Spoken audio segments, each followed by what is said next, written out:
Welcome to E360 TV, the live streaming and on-demand destination for influential voices and enlightened audiences. We offer trending, grassroots, and purpose-driven content across a diverse range of interests. E360 TV is more than just watching programs.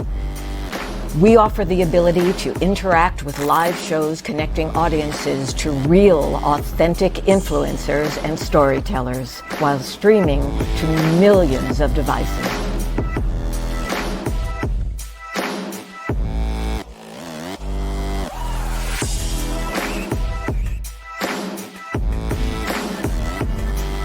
Real experiences.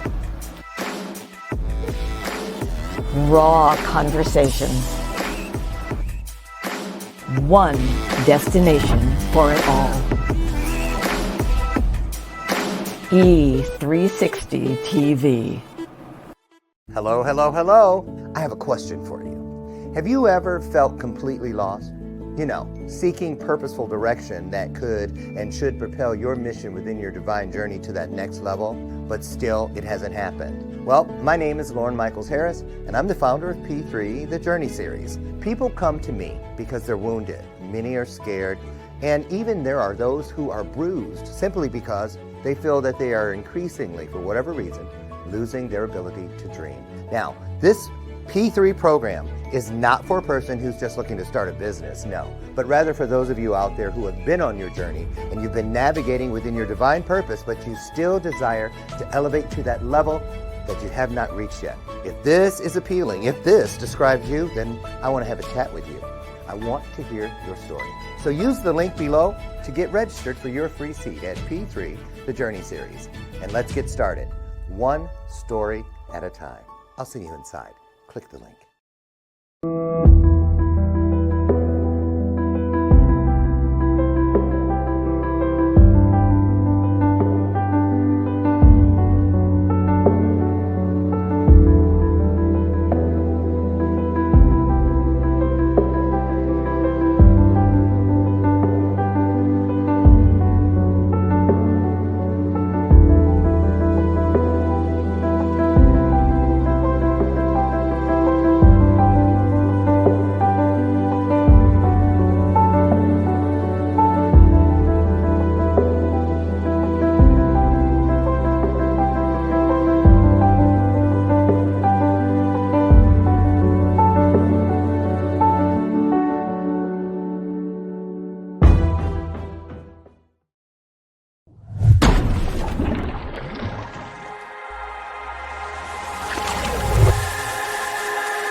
I was jamming to my own theme song.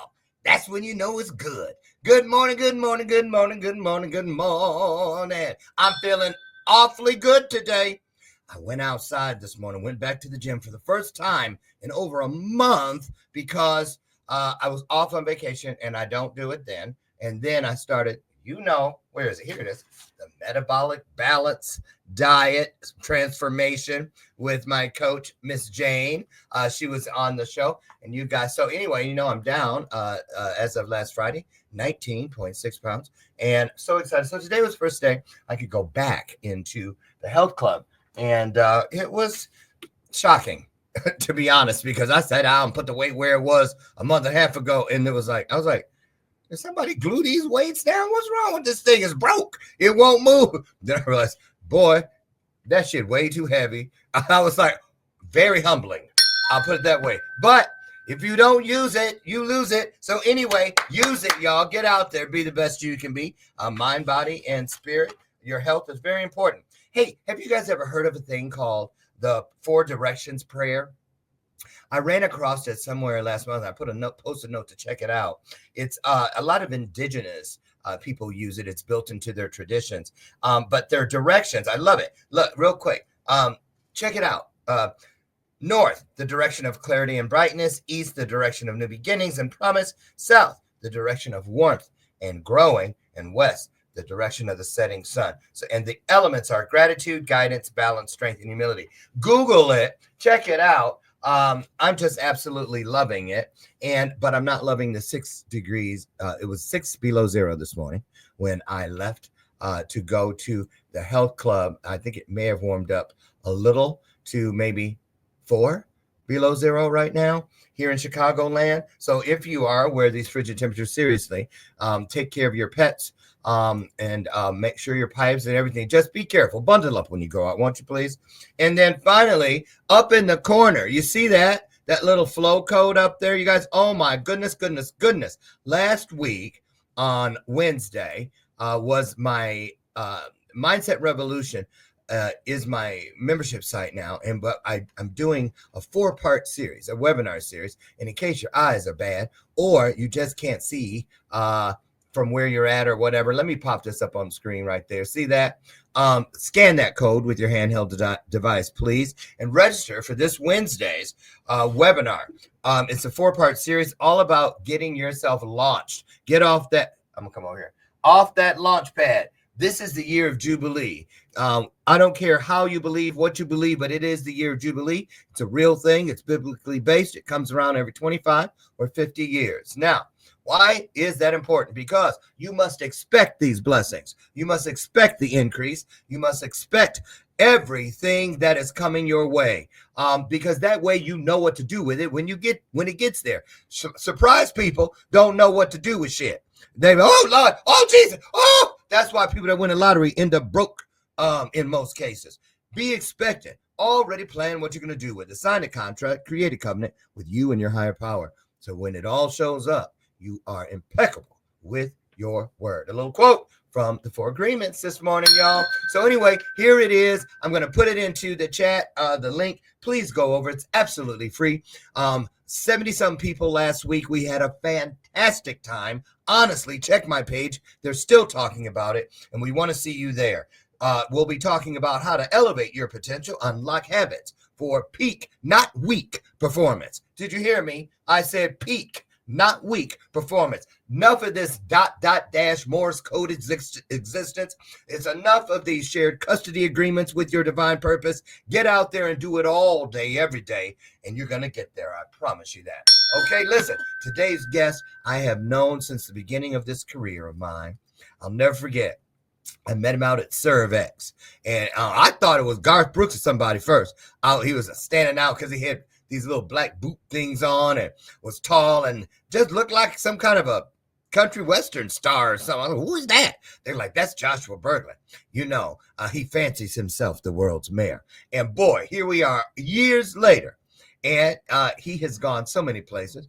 He was one of my very first guinea pig clients for coaching.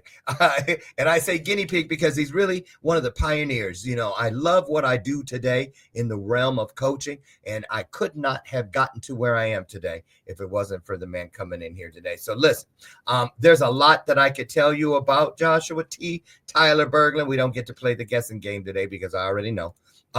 But I'm going to get him in here so we can just get this conversation started, you guys.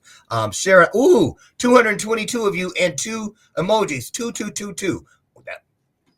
Here we go. Listen, my boy's coming down the hallway. Put some hearts on the screen, won't you please? It's our virtual way of saying welcome. Come on in, Joshua T. Berglan. We waiting on you.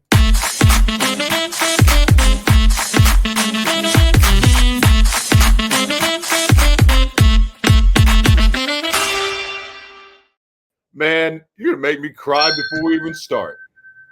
For what? You have that effect on me, though. Oh, that's what I was looking for a few minutes ago. You have that effect on me. Oh, you're sweet. I'm so glad you're here. I still have your poker chip you left in this house when you left that time. Well, I haven't come back because I'm coming back to Chicago, so. I know. Are you going to see us? Why? Yeah, of course. Y'all heard him.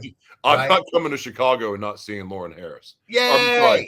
Dr. Harris, I apologize. Oh, you can just call me Lo. I don't care. I'm not all into that. Look, you guys, I wanted to show you my breakfast today because I always do. Here's what I'll be munching on during the show. Some cucumber with goat milk cheese, and don't hate it until you try it. It's really delicious. A little bit of avocado, some mango, and a dark rye cracker with some of that goat cheese. So, how have you been? Let's put it this way. I know what the joy and suffering is. And that is one of the greatest blessings life can give you. Yes, it is. Can I walk you down? Can I walk you down the storyboard of today? Okay. When we met, it was at Cervex. The very first one. Yeah, the very first one. And we hit it off. That was my very first time speaking on a stage with other people. I had done 99 speeches by myself. Do you remember? Yeah. And then Manny had me come out there for number 100. That was your first one in front of people? Yeah, on a stage with other people. Remember, Greg Reed was there, Dom Fawcett. Right. That was my first time ever sharing the stage. I had been on by myself. So it was, I was nervous. I was scared. I would have known. Well, I was. Here we are, years and years later. And back then, you were in San Diego, and I think, did you used to be a bartender? No. Oh, wait, what were you doing when I met you? Do you remember? I had a skincare line. I think I met you right after being homeless, actually. I've had, part of having dissociative identity disorder. What is that? Multiple personalities, essentially. Part of having that is losing a lot of time and not having a good, like being able to track memory. Mm-hmm. Oh, there's my head. Yeah. that screen puts my head off. Hold on. So pull it up. I can pull myself in. You can't move your chair? No, it's stationary. It's a big chair. Here, I'll scoot over like this. Oh, man. Sorry. No, I want to watch you eat anyway. Okay. Well, I'd like it up close. It feels like you're right here. Well, part of having DID, when you're disassociating, it's hard to keep track of time and memories get really mixed around. And like when I wrote my first book, The Devil Inside Me, the only way I was able to remember certain events was because I had made notes for myself over the years. And that's how I learned how to keep track of, I would leave breadcrumbs, essentially. As crazy as that sounds, I was so worried about my double lives getting caught. And I say double lives because my double life had a double life. And I was so worried about, So a quadruple life. Basically. It was shady as shit is what it was. I had one of those once. Yeah. But I taught myself to do that. But it was so interesting that same skill set is also what set me up for success in what I do now. Because when I would hear something someone would say, and I would hear it one way, or I would hear it, and then later they would go, I didn't say that. And I'm like, wait a second. And I didn't have much to stand on because I always forgot everything anyway. So I started keeping track. And then also when I would watch the news, and I would hear reports or I'd see headlines and they would stick out to me, I would make a note. And that is why I got one of the ways that I became obsessed with media literacy and understanding. And again, we won't jump ahead. But that skill set that I taught myself in the dark shadows was actually what I used. I used to love that show. Huh? Sorry, my ADHD. Dark Shadows. Back in the. Never mind. Anybody out there remember that? Put it in a. Anyway. But so okay, I don't finish. Okay. Finish. So anyway, I was just saying about time, but now it's interesting since the tremors that I have now started last January, I don't disassociate anymore. And I remember when it was that? What is the tremor thing? I don't know. I have an idea, but I've been to 30, 40 doctors. Wow. Multiple therapists, done multiple treatments. And no one has a clue, but here's the problem. When I would show people studies and research of what I believed it was, they tried to commit me in a psych ward 3 times. And I was fortunate that I had people with me in the hospital. What? I'm sorry. My cousin Cretus. Hi, Cretus. I haven't seen you in a month. Wait. Have I ever seen you? I'm just kidding. I miss you. Miss your face. Love you, cuz. Okay, go ahead. They were going to commit you. Why? They thought you were faking, making it up? No, they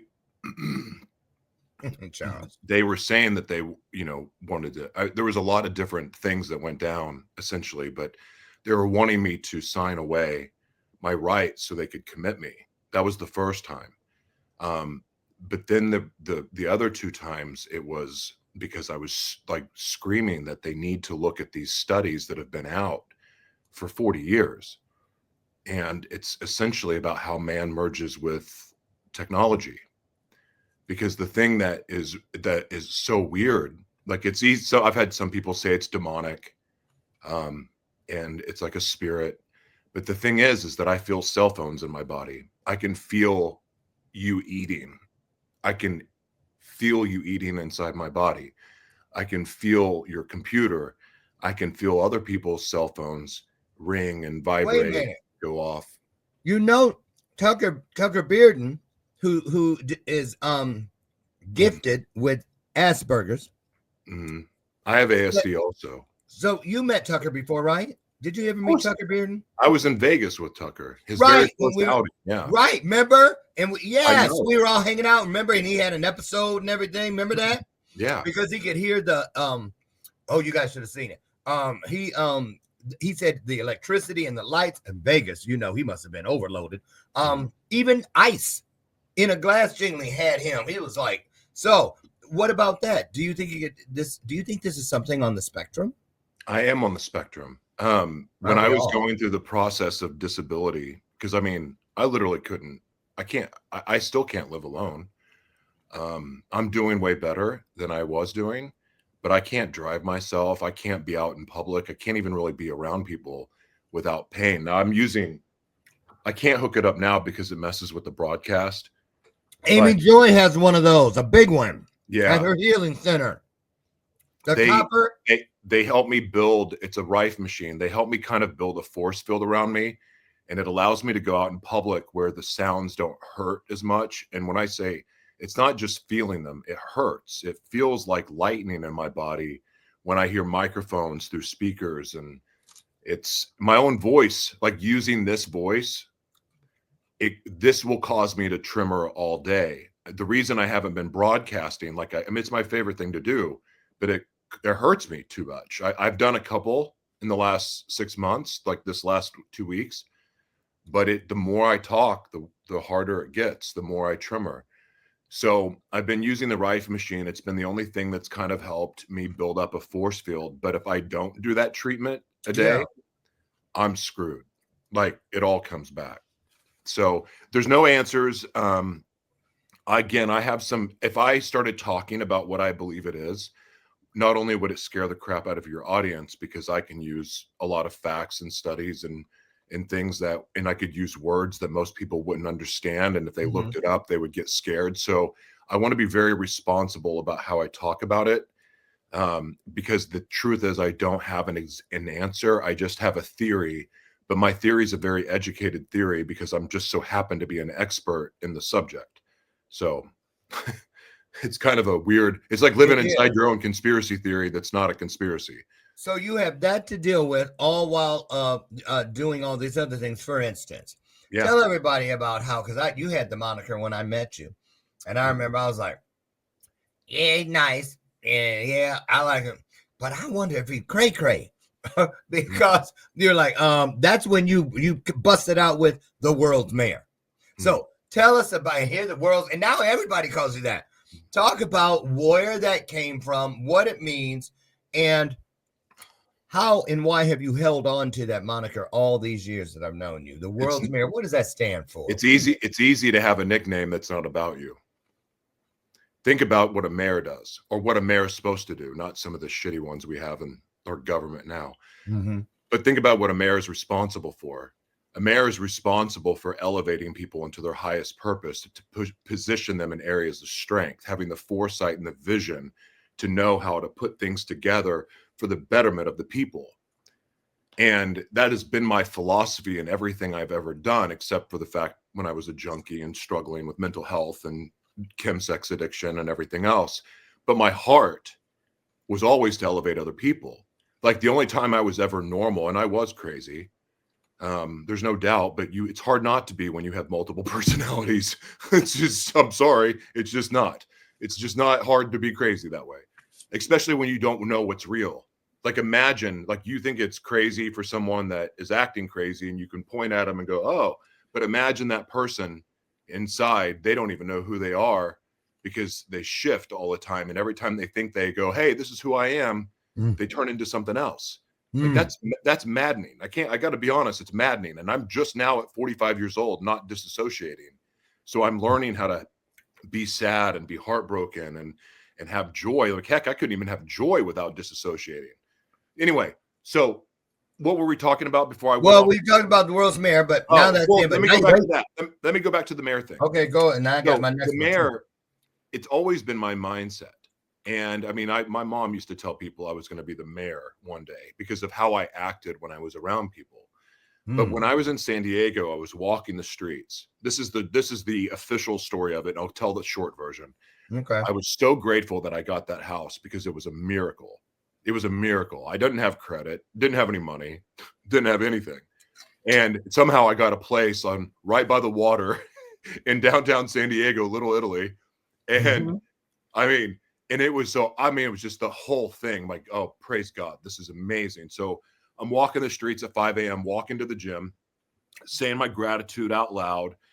And I'm like, gosh, I love this place. Like everything about it. I should just run for mayor. Just said it out loud. That's how. And then I said it out loud and I go, what's a mayor do? And I Googled it. I looked it up and I go, oh, I've been doing this my whole life.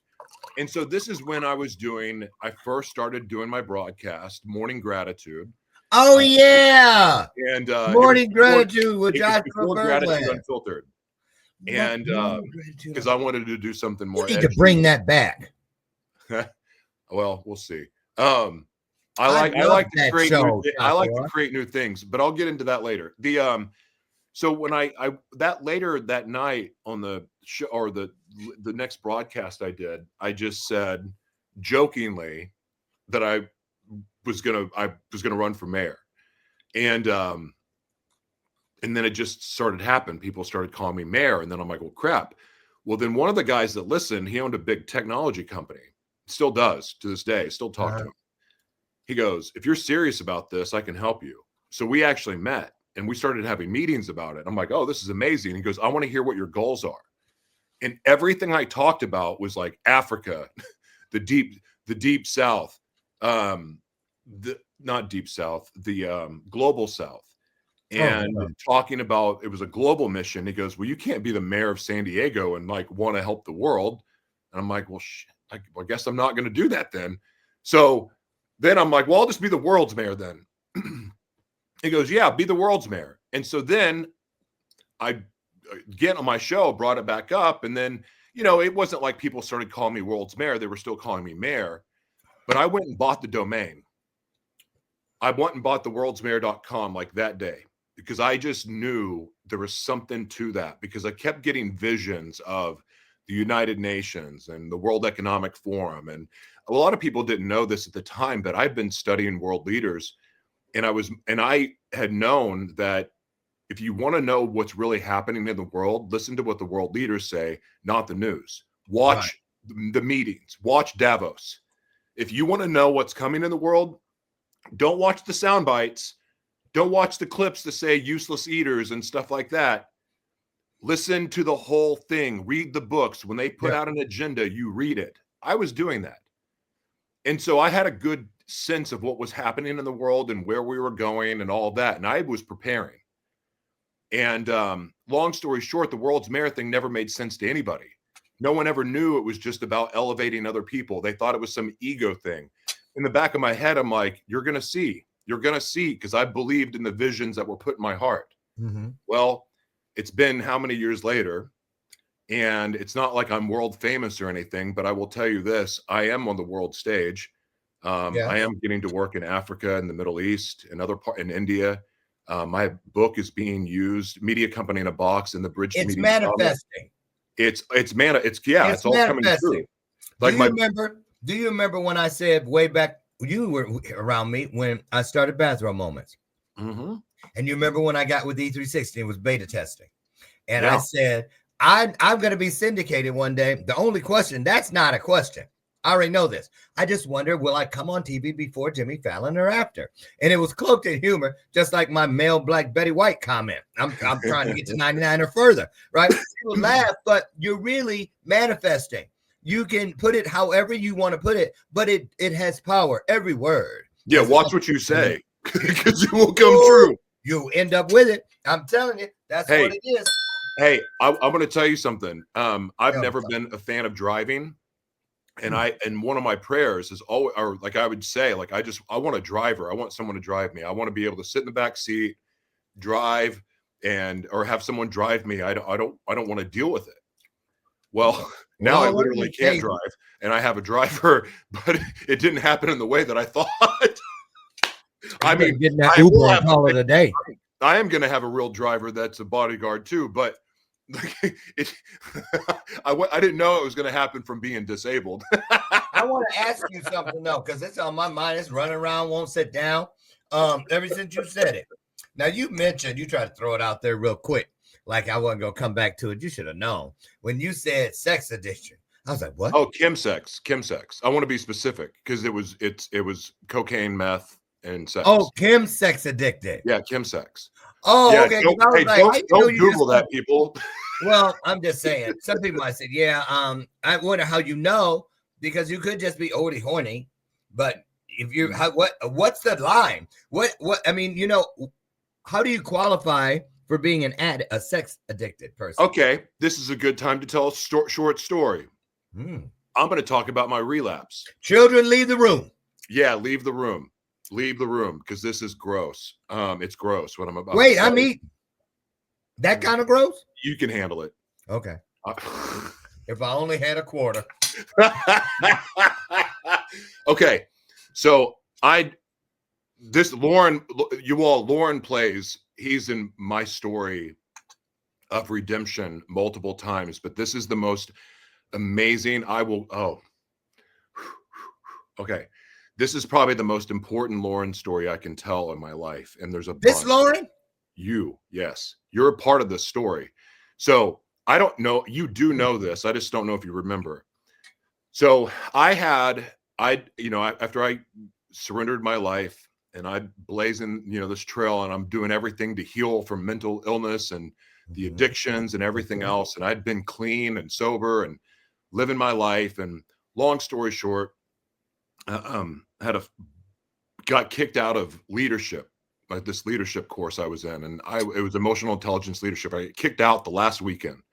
Got in a fight with my girlfriend at the time. You know who it is. We don't need to say it. you know exactly this time in my life. And I was heartbroken. I was devastated because I shouldn't have been kicked out. The whole thing sucked. It was awful. And I was very angry at God. I was very angry, and I said, screw it. I'm done. I am done with this. I've been trying to do the right thing. I've been busting my butt to try to please God and live the right way. And I'm still struggling financially and blah, blah, blah, blah, blah. And I just said, screw it. So I went back to my old ways, essentially. I was house sitting, and that was an opportunity for me to while out. Long story short, I went on a month-long meth binge, and I was basically going on this phase of going 3 days straight, you know, just up, partying, pass out, and I would wake up. Oh, I'm never doing that again. And the next day start over. Well, this one particular time is day number 4. I'm up 4 days. I'm out of, I have no drugs. So I'm on an app looking for sex and drugs because I found the two at the same time. Use your imagination. And as this happens, I feel this presence drop down right beside me and says, I'm not done with you yet. I'm not done with you yet. This is going to suck, but I'm not done with you. And then I proceeded to hear this voice give me instructions. You don't get the luxury of secrets. You're going to put a spotlight on your shadow world and show people the supernatural power of truth. Ooh. This is how Gratitude Unfiltered was born, by the way. So I get these instructions, and it's, you know, it's intense. And I'm like, this is around the time Charlie Sheen was talking about tiger's blood. This is the timestamp it, because I heard, do you want $250 million in the bank? I'm like, yeah, who wouldn't? Well, do you want to write $15 million hush payments? No. Then you're going to build your empire on truth. You're going to build such a strong foundation, no one will ever be able to take it from you. This is what I'm hearing. I've been up 4 days straight. Literally, I forgot that part. I just drank my own urine to get high, to stay awake, to stay up longer, to find more sex. Yes, this all happened right after drinking my urine. Is that possible? Oh, hell yeah, it is. Don't try it. It's Okay, very sorry. real. It's very real. And okay, I heard it from a comedian, and I'm like, in my out of my mind go, oh, I'll try that. And sure enough, wow, okay, it was enough to keep me going. So anyway, here's what happens. After I hear all this, I'm convinced it's God. I don't go look for more drugs. I turn off my phone, and I do everything I can to go to sleep. By the time I wake up, I don't know if it's a day later or what. I have no idea. wow. But I get a call from someone I don't know. They give me the message that I got the day before. Day 2, another person calls. Same message. Day 3, Loren calls. Loren doesn't only give me the same message that I got from God and the 2 other women that had called 2 days before that I didn't know, and Loren doesn't know them to this day, but Loren added extra things to the message. And to go back to another time Loren played a role, this is when he was coaching me. I never knew that my visions were real until I met Loren. I've got that on the tape. I remember that day like it was yesterday. It broke me in the good way, because this whole time I thought my visions, I thought all the stuff that I was doing, I was crazy. I thought I was crazy. I thought I was batshit crazy and needed to be locked up. And even though I probably did need to be locked up, I didn't need to be locked up for the reasons I thought. For that, right. And that changed everything for me, because the message I got from God and the 2 women, and then Loren, then another woman, then another woman, they had 5 messages, and Loren was one of them. But Loren's message tied to the very first message and tied to the message I got from God. And it was literally this solidifying thing for me to go fully all in on what I was created to do. And you did, and you have not stopped since. I remember that day on that session. You were in that office in your house, and all those balls of yellow paper where you were trying to, we were working on a keynote, and they were everywhere, and you were finished. You said I can't. It's not happening, blah, blah. And the download came. Tell him the problem is he needs to accept that he is a visionary of an extraordinary level. Your gift feels like a curse until you realize it's a gift. Alchemist 101. Absolutely. Oh, absolutely. God. I mean, you never went back. That day you changed and have never slowed down. I'll never forget it. I'll never forget it. I saw you were leaned back in the chair thinking you had said it all and it was over. And then you heard that and you sat up and you looked and you said, that's it. Because it hit me right in the spirit, and I knew it was real. And wow. But it took a long time to quit caring about what other people thought. Oh, it took a long time to realize that sometimes the journey is isolation. I struggled with isolation because I was so codependent. Breaking unhealthy habits like relationship habits, and learning to trust within instead of letting the voices of others, or including the internal voices, talk me out of doing what I knew was right. Doing the things that may have sounded crazy to other people and being willing to stand on that. Being willing to publicly make an ass of myself and fail publicly over and over and over again. Do you really? But wait, it was do all. You really see it as failing? Oh, I mean, I've had some colossal failures, but I don't look at it like, to me, it's not failures, but not a bad failures, but not mistakes. I don't look at failure and mistakes or any of that as a bad thing at all. Right. I don't even look at suffering as a bad thing. No. But that's what I said at the very beginning. Okay. I know the joy of suffering. If you ask me how I'm doing, I'm in pain already. I'm in pain from this conversation. It hurts. It hurts to talk. It hurts to have a microphone.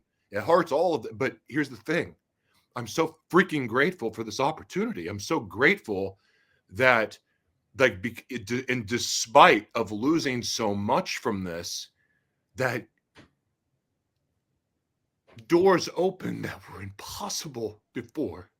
And just, and so easy to get mad at God when bad things happen, but you have no idea. If you can just trust through it, you don't know what's really happening. Right. We get so lost in I know it's good to be present, but there's always a bigger picture at play. Always. We get too excited about the good things and we get way too down about the bad. And what if I told you it was really, if we just flipped it around a little bit, yes, like things in our life would work out so much better. Yes. Because the joy of suffering is a very real thing, because once you get to that place in life, nothing can stop you. That's right. Nothing. And I'm living it. I know. And I'm limited. That's when, in my opinion, when you can find that joy that you speak of, Joshua, that was brilliantly stated, that joy that is inside. That's why we're told to count it all joy, because when you do, you find that the thrust behind your soul's mission is to ease suffering every single day, wherever you find yourself. Easing suffering in this world is what it is all about. Yes. It's on my business card. I do that. Look, it's on the back. And I do together. Let's ease as much suffering in the world as possible.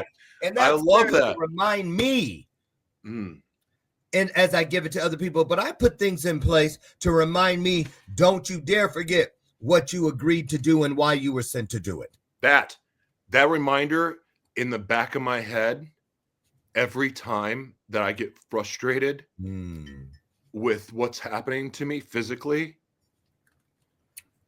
And I hear the words, take my life, it's yours. My life is no longer my own. Those are the words that I said when I committed my life, and I committed to change, and I committed to the path. I committed to the path I was created for.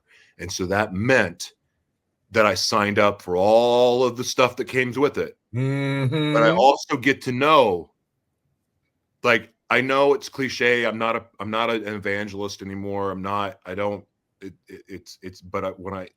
know this to be true.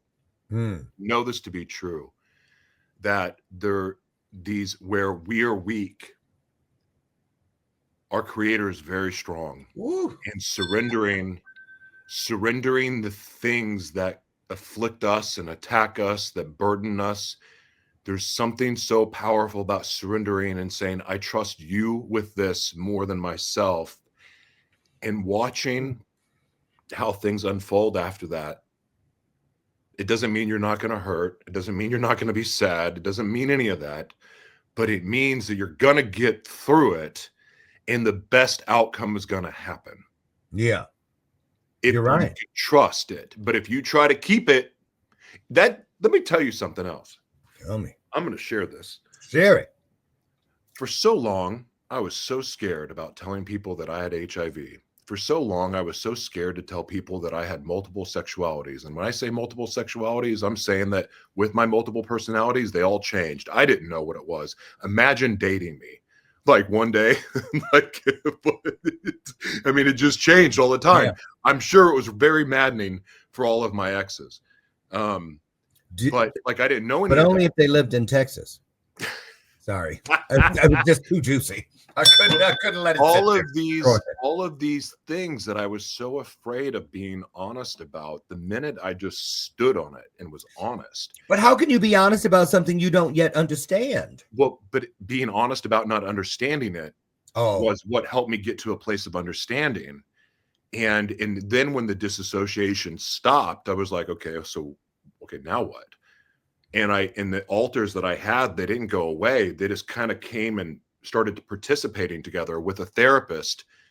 When I stopped disassociating, but I could still hear all the voices, through a therapist, I learned how to bring them to the front seat in the auditorium to watch me, the whole version of me. And I was doing these mental exercises of bringing every character there to realize if they work together, this is who I could become. And a big part of that was, fuck your labels. I don't need to identify myself as any of these mental illnesses, any of these sexualities. No. I just get to be me. I am Joshua. I live on a spectrum. There's not a single box you can put me in, and you can be pissed off about it, but I don't care. I know that's I love God. God loves me. I serve God full time, and I have nothing to apologize for. My way of life may not work for someone, but I'm not trying to please you. I'm trying to please the one that created me and to fulfill what I was created for. I am 100%, 1,000% committed to my mission, and I will die doing it.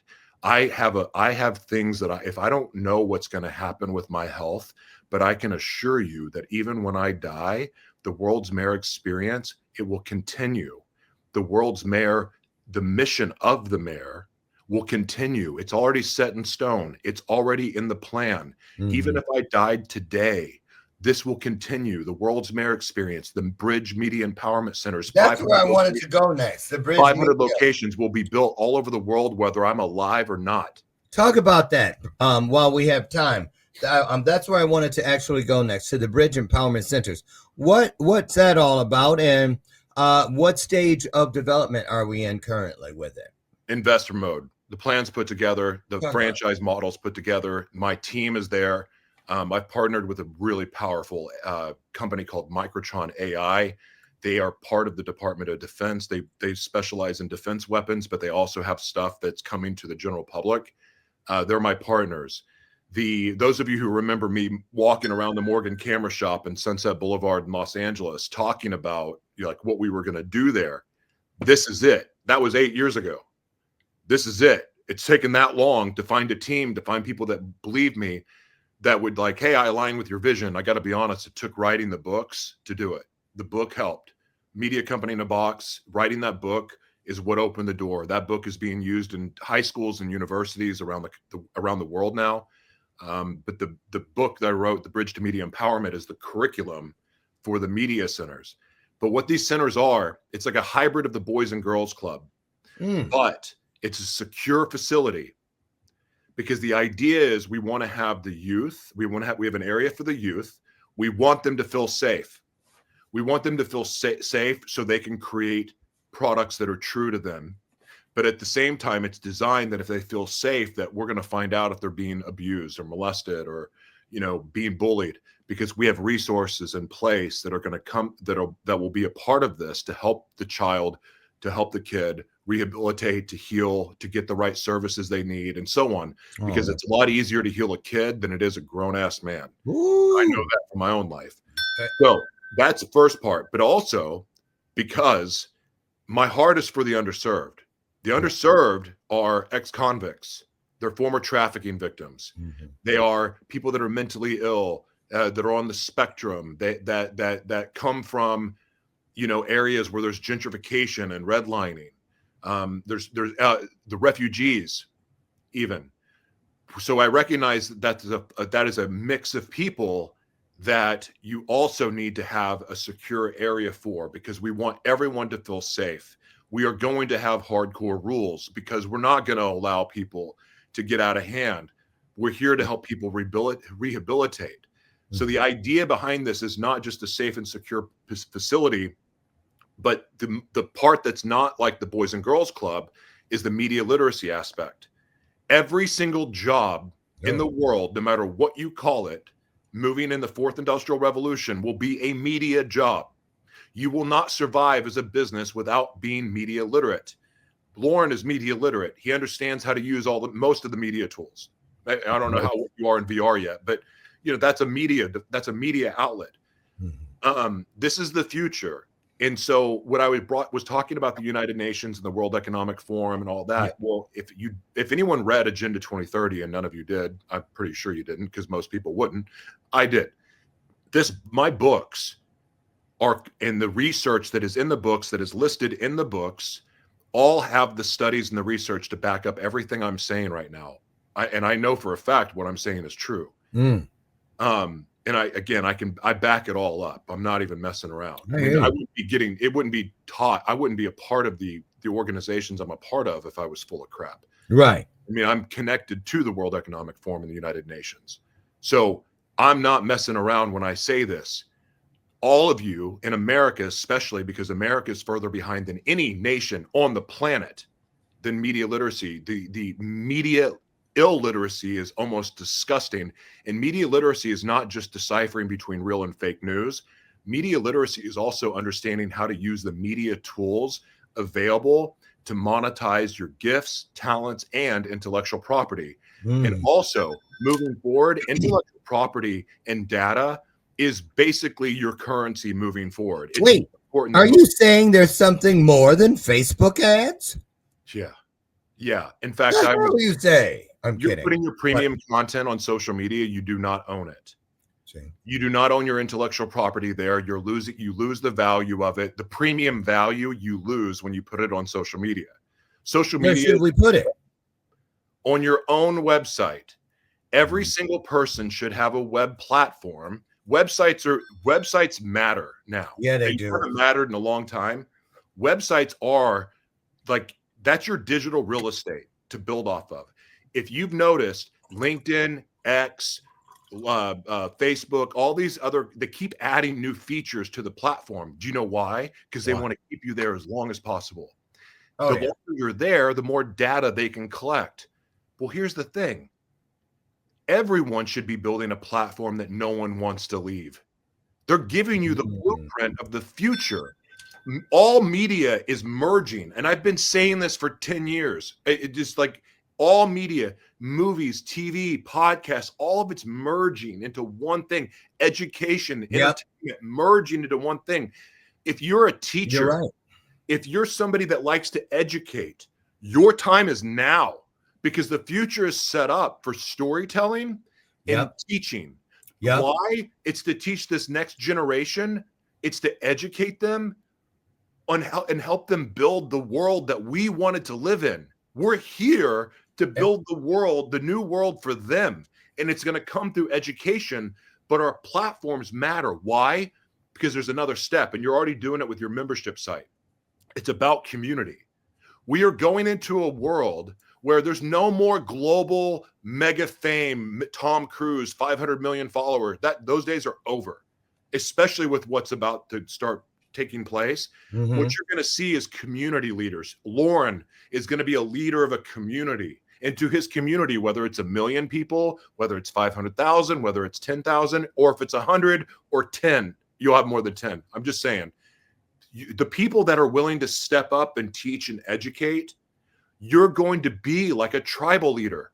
The world is going tribal. It's community based, both digitally and in real life. And I'm going to prove it with the real life thing. We're moving into a world of smart cities. Don't think for a second, like those of you that thought Trump was going to stop smart cities, and he calls them freedom cities, and it's the same exact thing. If you thought Agenda 2030 was stopping because Trump is in office, you're kidding yourself and you're ignorant because you don't know the language. I know the language. Smart cities are coming. Like it's so easy to learn this stuff, and it's taking place now. Look, I know you're telling the truth because listen, for somebody who started Bathrobe Moments in the driveway, walking around, remember them days? I was bringing people in on my phone, and they were like, "Back off! We can look up your nose and stop walking. We're getting sick." Right? Come a long way to come this far, where they're putting, this new thing is 177 million homes between Pluto and Tubi. And I mean, so you're absolutely right. But you have to be consistent, and you got to stand behind what you say what you mean and mean what you say, and know the power that comes with the definition behind your intention. Mm-hmm. Know the definitions behind all of your intentions, because if you don't, there will be hell to pay, literally. So I want to ask you something before we get out here. We got about 4 minutes left. This goes by so fast with you. I know, Joshua. You were one of the MCs at the very first Power of We Symposium here in Chicago. Can I say something real quick? Well, go ahead and say what you're going to say, but I need time to say something about that event. Okay? I was just going to say that's why I'm going to toss it back over you. I wondered if you had any memories. We've come so far since then. Yeah, gone abroad, went to Romania with it, and okay. So my vision, I've had this vision for what I was going to do with the media centers forever, but I didn't know who it was for. It was just a vision that I had, and I wanted to help people, and like that was what it was. But the defining moment came from the Power of We in Chicago, because without that event, without getting to hear what inner city kids go through to get to school, right? I didn't even like school. I'm like, I don't want to go. But I know for a fact that if I had to do all that to get an education, I wouldn't go. I know that's right. And so I'm hearing this, hearing the kids and hearing what the kids are saying about even in their own community, holding them down. Without that event and hearing those stories, and that was the beginning of learning about gentrification and redlining. And of course, it took another step living in Minnesota and being in Minnesota when George Floyd was murdered. And then being there for the riots. Oh, yeah. I mean, that education. I was on the phone with you, and it was happening right out the window, the rioting and stuff. I remember that. The two events just so happened to be in states and cities right next to each other. Like, absolutely were defining in everything I do. They became more underserved and voiceless with George Floyd, because that's when I really got an education on redlining and gentrification. But the inner city kids in Chicago changed my heart forever. I'm so grateful for that event. I was actually talking to an economic development person in Illinois. They're about 4 hours from where you are. I talked to her yesterday. She has my books because we're going to start teaching. We're working on a deal for me to come there and start implementing the Media Company in a Box program to teach their community so they can create jobs and revenue opportunities for themselves. So economic development and community building is the core principles behind what I'm doing. But Power of We needs to be all over the world. It needs to be a world tour. It is such an important event for inner city youth, for the youth period, but also it's a very important event for adults to see that have been blinded from a world they don't understand. I agree. It is heart-changing and life-changing, and God bless you for keeping that event going, because it matters. It matters a lot. Thank you, Joshua. You guys, listen, there is so much more to today's guest, Joshua Tyler Berglan. There's so much more. Head over. It is scrolling, and it's also right there where his name is, right beneath his face. JoshuaTBerglan.com is where you want to go. Lock it in, load it in, and do something with it. And Joshua, I just want to say from me to you, and Brian says hello. He said, make sure. Dr. Brian. He told me to make sure I told you that. Mm-hmm. And just when you come, we miss your face. And I have been watching from afar all the time. And you know, when Spirit tells me to check in with you, I check in with you. You do it. I do, right. And I'm just so proud of you, because I'll never forget that day when God said, just tell him the issue is he needs to accept that he is one of my greatest visionaries. Mm-hmm. And I remember, and then the moment you heard it, everything around you changed. And I have not seen you slow down since. So good for you. Good for you. Good for Thank you. Real quick, if you go to the website under bookshelf, you'll see, click bookshelf, you'll see Media Company in a Box. It's the second book. You can get free access to the book on that link. Oh. And that is available to anyone. It is there. It's a resource. Okay. It's important. And I'm telling you right now, it will prepare you for the next 10 years at least. Because I said that for a reason. Y'all aren't prepared. Y'all aren't prepared. And I know it for a fact, because I can see it in your Facebook post and your other social media post. I know you're not ready. Mm-hmm. Read that book. It's free. It's my gift to you. And it will get change it right now. your life. Everyone who's read it and applies it knows what I'm talking about. Got it. Okay, you got it. There's a gift. It doesn't get any better. Listen, thank you, Joshua, and thank all of you. Now, listen, get out of here. Go and find that E and that R. That's all you need to take great to greater, bright to brighter, strong to stronger, and my personal favorite, nice to nicer. Listen, I'm Dr. Loren. I promise to meet you over on the front porch again tomorrow morning, God willing, so that you and I can have another illuminated conversation. Now, don't you dare let that screen door slam on the way out. And remember, Dr. Loren loves you, and there's not a damn thing you can do about it. Okay? Joshua, love you too, man. Great job. Miss your face. Let me know when you're in Chicago. I will. All right. All right, everybody. We'll see you tomorrow. Have a great day. Thank you. Get out and be the difference you want to see. Thank you. Bye, everybody. Ah.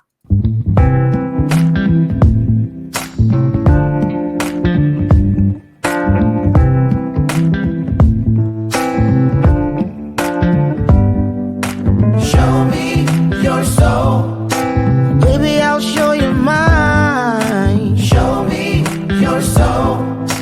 Honey, it's way past time. How expensive do I have to be? Need I spell it out before you get it, baby? Show me your soul. And honey, I'll show you mine. I'll show you mine.